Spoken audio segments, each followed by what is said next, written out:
"Ya Amirul Mukminin, saya di luar." Kemudian Umar bin Khattab membuka pintu. "Mau apa Anda kemari? Saya ada perlu kepadamu, ya Amirul Mukminin." Lalu Umar bin Khattab berkata, "Kamu datang kepadaku untuk kepentingan pribadi atau kepentingan negara?" "Kalaulah buat untuk kepentingan pribadi, saya akan padamkan lampu ini. Karena lampu ini adalah memakai uang dari rakyat dan untuk kesejahteraan rakyat, bukan untuk kepentingan pribadi. Kalaulah kamu untuk kepentingan negara, ayo masuk. Saya tidak akan padamkan lampu ini." Itulah salah satu contoh kecil yang berdampak besar bahwa orang itu sangat amanat. Bismillahirrahmanirrahim. Assalamualaikum warahmatullahi taala wabarakatuh. Alhamdulillahilladzi hadana li hadza wa ma kunna linahtadiya laula an hadanallah. Asyhadu an la ilaha illallah wahdahu la syarikalah wa asyhadu anna Muhammadan abduhu wa rasuluhu alladzi la nabiyya ba'dah. Allahumma shalli wa sallim wa karim wa majid wa azim ala sayyidina wa maulana Muhammad ibn Abdullah wa ala alihi wa sahbihi wa mawalah. Amma ba'du, fa ya ayyuhal mustami'un, uwsi wa nafsi wa iyyakum bitaqwallah, fa inna taqwa miftahus sa'adah. Summa taqullaha mastata'tum, summa taqullaha mastata'tum la'allakum tuflihuna fid dunya wal akhirah. Faqala Allah Ta'ala fil Qur'anil Karim wa huwa asdaqul qailin, a'udzu billahi minasyaitonir rajim, bismillahirrahmanirrahim, wa innaka la'ala khuluqin 'adzim. Wa qala Rasulullah sallallahu alaihi wasallam, taraktum fikum amrayni faman tamassaka bihima falam tudillu bihi abada wa huwa al-Qur'an was sunnati. Shadaqallahul azim wa shadaqa rasuluhun nabiyul habibul karim wa nahnu ala dzalika minasyahidin wasyakirin walhamdulillahi rabbil alamin. Puji dan syukur kita panjatkan kehadirat Allah. Alhamdulillah kita semua masih diberi kepercayaan usia untuk kita menjalankan aktivitas sehari-hari, menjalankan semua perintah Allah dan menjauhi semua larangannya. Dan mudah-mudahan semua dan apapun yang kita kerjakan, yang sudah kita kerjakan, yang akan kita kerjakan, senantiasa ada dalam lindungan rahmat, inayah, dan maghfirahnya Allah Subhanahu wa Ta'ala. Salawat dan salamnya Allah semoga terlimpah curahkan kepada junjungan kita Nabi Yuna wa Maulana wa Rasulana Muhammad sallallahu alaihi wasallam. Tidak lupa kepada para sahabat, para tabi'in, hingga kepada kita semua sebagai umatnya. Mudah-mudahan kita bisa meniru dan mengikuti apapun yang beliau sampaikan dan mengikuti jejak langkahnya, sehingga kita semua diaku dan diakui sebagai umatnya dan mendapatkan syafaatnya nanti di yaumil qiyamah. Amin ya Allah rabbal alamin. Baik, ahibail kiram, tidak lupa saya ingatkan kembali bahwa pada kesempatan hari ini kita akan membahas part kedua akidah nabawiyah, atau mungkin bagian keberapa tentang akidah, yang mana alhamdulillah di episode atau di video sebelumnya kita membahas tentang sifat akidah nabawiyah, sifat yang wajib dari Rasul, yaitu sifat shidik. Selanjutnya, nomor kedua dari akidah nabawiyah atau sifat yang wajib dari Rasul itu adalah amanah.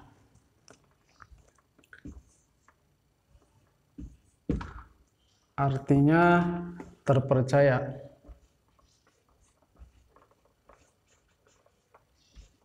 Mungkin nanti kita lebarkan pembahasannya. Mustahil Rasul itu khianat. Artinya ingkar.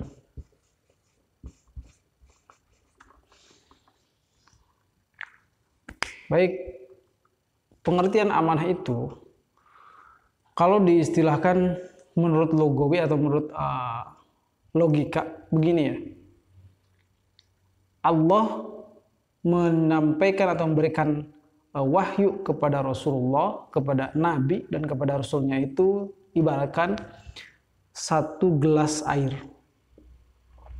Nah, satu gelas air itu dari Allah harus sampai kepada umatnya satu gelas air pun, tanpa harus berceceran satu tetes pun yang jatuh di jalan. Itu amanah.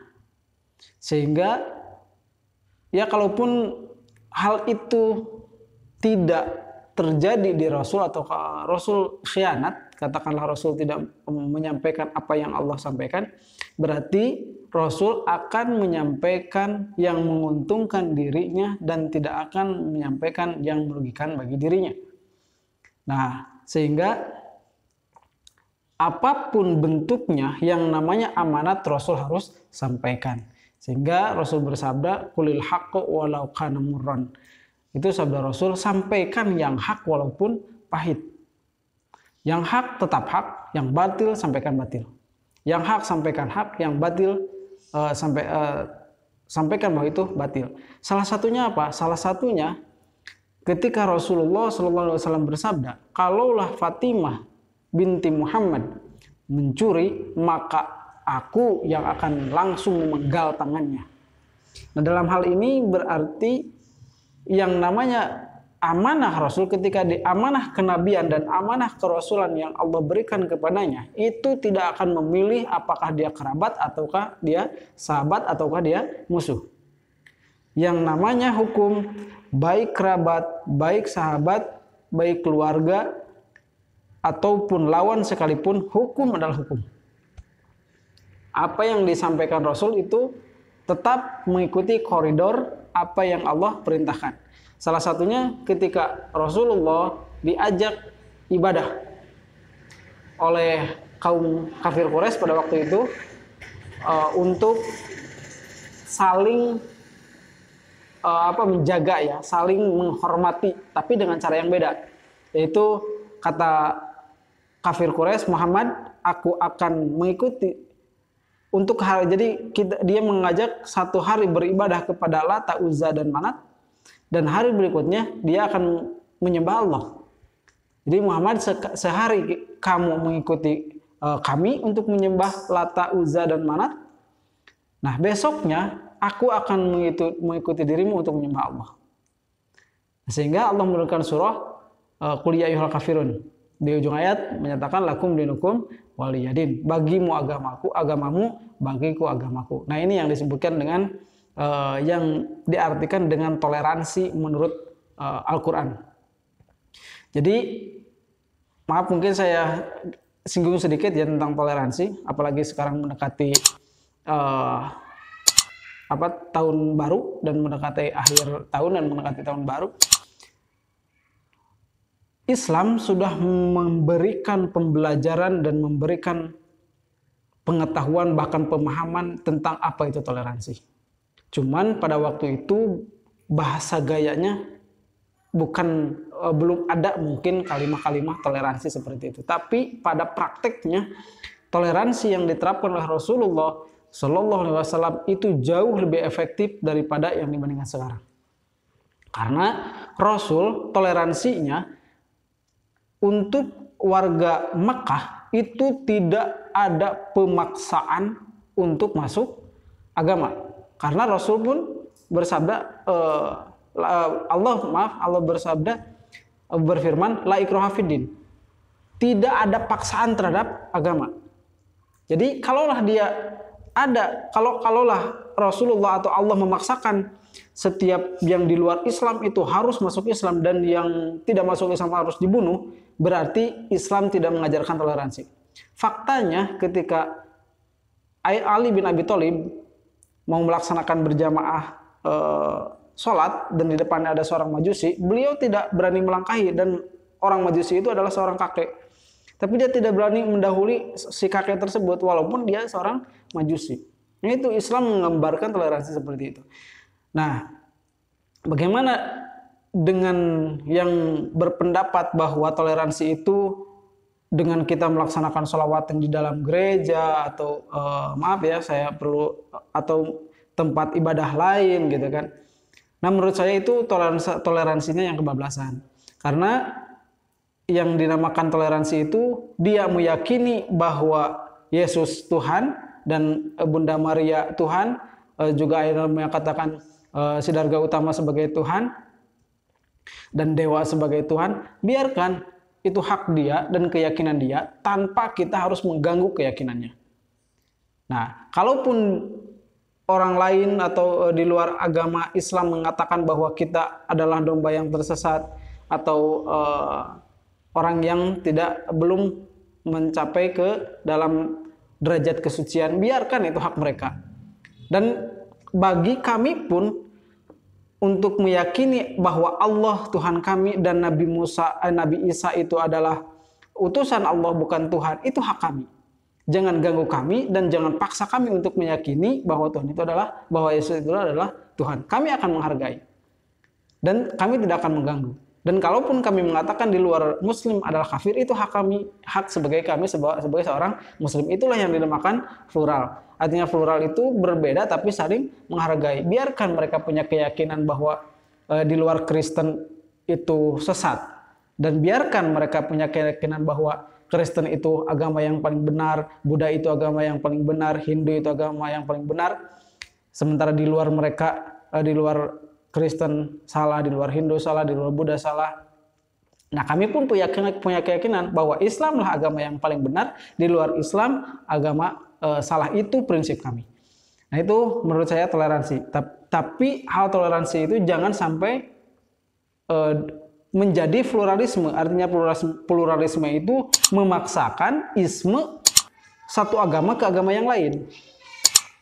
Misalkan Hindu harus mengakui bahwa apa yang dilakukan oleh Hindu itu benar kepada agama yang lain, atau kita sebagai Muslim harus memaksakan kepada orang lain bahwa keyakinan dan ibadah yang kita lakukan itu benar sehingga agama lain harus mengikuti kita. Itu yang salah. Jadi hal itu pun telah Rasulullah SAW sampaikan. Nah, kembali ke tema ikhwan. Jadi yang namanya amanah itu memang berat. Karena yang namanya amanah itu dulu Allah menitipkan amanat itu kepada para malaikat. Akhirnya malaikat angkat tangan, kami tidak sanggup memegang amanah ya Allah. Akhirnya Allah berikan kepada hewan. Si hewan angkat tangan tidak mampu. Kemudian Allah berikan amanah itu kepada gunung. Gunung angkat tangan. Allah berikan kepada langit, kepada bumi, kepada lautan. Akhirnya diberikanlah kepada manusia amanah itu. Ternyata amanah itu sangat berat. Tapi yang paling anehnya, ketika ada banyak orang dan di akhir zaman itu menginginkan amanah. Padahal amanah itu adalah hal berat yang diberikan oleh Allah dan harus dipertanggungjawabkan. Dan untuk saat ini amanah itu dicari-cari dan dipinta, bahkan menjadi profesi. Apa yang menjadi contoh? Kita semua yang ada di manusia itu diberi makhluk yang ada di muka bumi ini terkhusus manusia itu mempunyai amanah. Mana amanahnya? Dalam satu hadis Rasulullah SAW bersabda, kullukum ra'in wa kullukum mas'ulun an ra'iyatih. Setiap kalian itu mempunyai atau menggembala. Artinya menggembala itu kan berarti mempunyai amanat. Allah berikan amanat. Dan setiap gembala yang kalian pegang akan ditanya setiap gembalaannya. Kita diberikan Allah mata, Allah kita berikan anggota badan, kesehatan. Itu kan amanah. Dan banyak lagi, apalagi misalkan sekarang hal yang besar, diberi amanah harta, diberi amanah keluarga, diberi amanah jabatan. Nah, sekarang terutama yang menjadi jabatan. Amanah jabatan itu adalah amanah dari rakyat untuk mengelola rakyat. Dan kita lihat, kalaulah kita salah memberikan amanat, maka apa yang terjadi? Kehancuran pasti yang terjadi. Silahkan kita teliti, Allah memberikan amanah untuk misalkan kehidupan atau kesehatan kepada diri kita. Kalaulah kita tidak menjalankan amanah dengan baik, maka kesehatan itu akan menjadi Akan dipakai hal-hal yang sia-sia. Menghabiskan waktu untuk maksiat kepada Allah. Atau menghabiskan waktu buat hal yang tidak berguna. Dan kemudian, amanah yang Allah berikan misalkan harta benda. Kalau harta benda itu tidak diberikan atau tidak disalurkan, tidak ditempatkan kepada hal yang memang Allah perintahkan, maka dia hanya membuang-buangkan harta dan hanya menjadi golongan ikhwan atau temannya setan. Karena yang membadirkan harta itu adalah temannya setan. Innal mubadzirina kanu ikhwana syayatin. Bahwa sesungguhnya orang-orang yang membadirkan, baik membadirkan waktu, membadirkan usia, membadirkan harta, jabatan, itu dia adalah teman setan. Nah, Allah amanahkan kepada diri kita dengan kesehatan. Apalagi kalau diberi berupa dan bermacam-macam amanah. Sudah diberi kesehatan, diberi keluarga, kemudian diberi harta benda, dan kemudian diberi jabatan. Lalu kalaulah kita tidak bisa menempatkan amanah yang Allah berikan, berarti kita termasuk orang yang khianat. Karena lawannya orang amanah itu pasti khianat. Buktinya mana? Ketika misalkan seorang pemimpin, kita bisa lihat contoh dari Umar bin Khattab. Pada suatu waktu, Umar bin Khattab lagi menulis surat dan dia memakai penerangan, katakanlah lampu ya, lampu penerangan. Dan akhirnya ada seorang mengetuk pintu. Ya Amirul Mukminin, saya di luar. Kemudian Umar bin Khattab membuka pintu. Mau apa Anda kemari? Saya ada perlu kepadamu, ya Amirul Mukminin. Lalu Umar bin Khattab berkata, kamu datang kepadaku untuk kepentingan pribadi atau kepentingan negara? Kalaulah untuk kepentingan pribadi, saya akan padamkan lampu ini. Karena lampu ini adalah memakai uang dari rakyat dan untuk kesejahteraan rakyat, bukan untuk kepentingan pribadi. Kalaulah kamu untuk kepentingan negara, ayo masuk. Saya tidak akan padamkan lampu ini. Itulah salah satu contoh kecil yang berdampak besar bahwa orang itu sangat amanat. Bahwa Umar bin Khattab itu sangat amanat. Sangat amanah. Apalagi Rasulullah SAW. Sampai amanahnya berarti beliau itu ketika diberikan jabatan sebagai seorang gubernur, sampai berkata, ya Allah, musibah apa yang kau berikan kepadaku? Itu diberi jabatan. Nah untuk saat ini jabatan itu sudah menjadi profesi dan menjadi fenomena bahwa jabatan itu menjadi hal-hal yang disukai. Padahal jabatan itu amanah. Ketika di zaman Rasul, para sahabat diberi jabatan itu adalah musibah. Sementara untuk kondisi saat ini, jabatan itu adalah anugerah. Padahal itu sangat jauh dan kontradiktif sekali di zaman Rasul. Sehingga di zaman Rasul, ketika Rasul, apakah Rasul mencalonkan diri atau membuat tim sukses untuk seseorang memilih Rasul sebagai pimpinan? Tidak. Tapi contohkan perilaku, berikan perilaku yang baik. Baik dengan perkataan. Kalau berjanji tepati, kalau diberi amanah jangan sampai khianat. Kalau berkata jangan sampai bohong. Karena pemimpin di kita itu mayoritas, memang tidak semua ya. Pemimpin di kita itu mayoritas janjinya manis. Padahal kalau berjanji tapi tidak ditepati, berarti itu salah satu ciri-ciri orang munafik. Apalagi kalau sudah dikasih amanat. Amanatnya apa? Jabatan, suara dari kita. Ini untuk menentukan masa depan kita, berapa tahun ke depan. Apa yang terjadi? Ternyata dia khianat, rakyat makin sengsara, yang kaya makin kaya. Ekonomi tidak stabil, politik semakin semrawut, di mana-mana terjadi kerusuhan, bahkan ketidakadilan. Nah itu mungkin hal ketika kita memberikan amanat kepada orang yang tidak tepat, maka tunggulah kehancurannya. Begitupun kita diberikan oleh Allah amanat, tapi kalau kita tidak menjalankan amanatnya dengan baik, berarti tunggulah kehancuran, baik dalam diri kita maupun dalam kehidupan kita. Itu sudah pasti. Nah, kalaulah Rasul itu khianat, berarti Rasul akan menjadi orang yang terkaya pada zamannya. Kenapa? Karena Rasul itu setiap ghanimah, hasil perang, hasil rampasan perang itu sebelum dibagikan itu selalu berkonsultasi dan selalu bertanya kepada Rasul. Ya Rasulullah, ini ghanimah segini dan uangnya segini, harta bendanya emas peraknya segini, terus kuda misalkan dan unta dan perbekalannya segini. Silakan ya Rasulullah. Apakah Rasul itu ini buatku? Tapi tidak, karena dari ghanimah itu ada zakat dan zakat itu harus disampaikan kepada 7 asnaf. Meskipun Rasul hidup sederhana, Rasul tidak mengambil dengan hal yang lebih luar biasa. Tapi Rasul cari dulu mana yang fakir, mana yang miskin, mana yang gharim, mana yang ibnu sabil, mana yang sabilillah, mana yang mu'allaf, mana amilnya.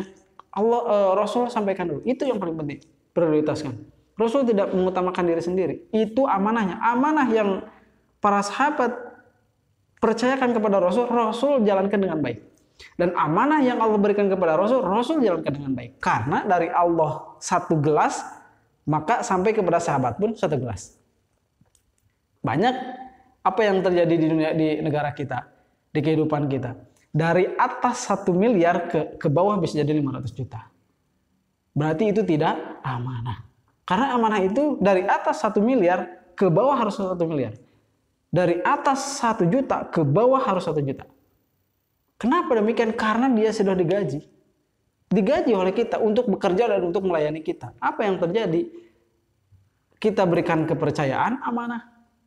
Kita sudah memberikan harapan dan menyimpan harapan dan menanam harapan kepada mereka, kepada para wakil kita. Apa yang terjadi? Korupsi yang terjadi. Padahal dia sudah digaji, tapi amanah yang kita berikan itu mereka banyak yang dikhianati. Hal-hal itu yang menurut saya pribadi perlu banyak berkaca pada era Rasulullah SAW.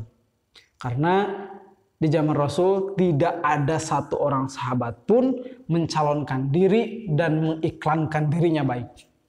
Karena menurut ilmu psikolog, ketika orang mengatakan dirinya baik berarti itu sebaliknya. Dan menurut ilmu tasawuf, ketika dia merasa atau orang tersebut merasa yang paling buruk berarti dia menuju perjalanan menjadi baik.